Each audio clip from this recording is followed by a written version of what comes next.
One. All right, just want to say welcome to Bison Robotics, our Ri3D team and challenge.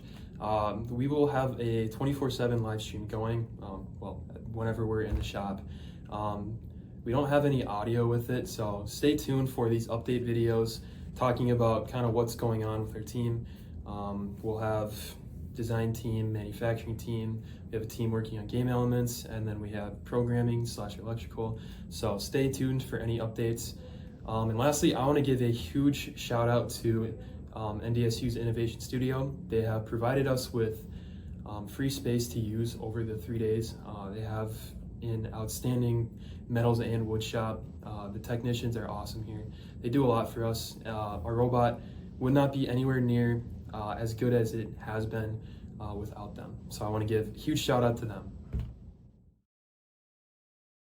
So firstly, we kind of just want to go over some of the important rules that our team kind of found. So starting with some of the robot stuff, found that the height limit is 3'6". That's the starting limit, so you can't be over that when you start. Something that's a little bit different, the weight limit went from 125 pounds to 115, and that is without bumpers or the battery. Bumpers, they practically have to cover the entire perimeter of the robot, kind of like last year. For game pieces, you are allowed to hold one of each game piece at the same time. You can't hold two.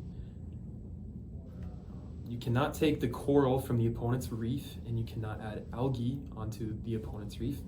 That kind of protects the other team from the opponent's alliance from kind of blocking out your scoring.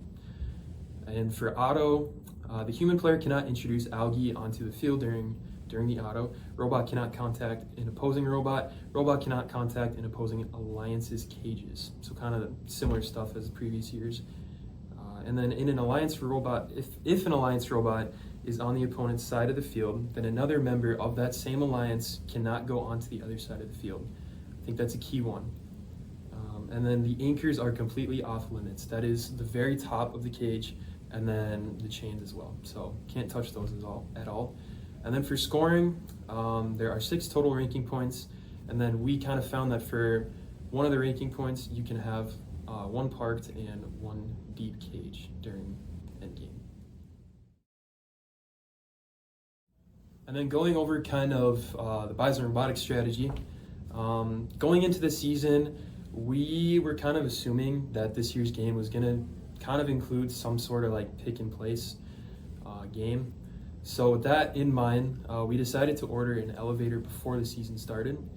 So we are going to try to include that in our design.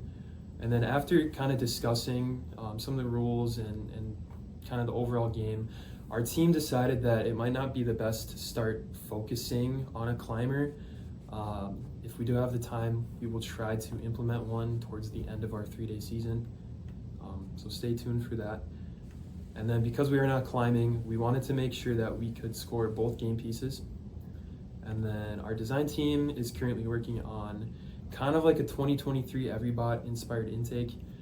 So stay tuned for our full design update. That should be coming either tonight or tomorrow. So stay tuned.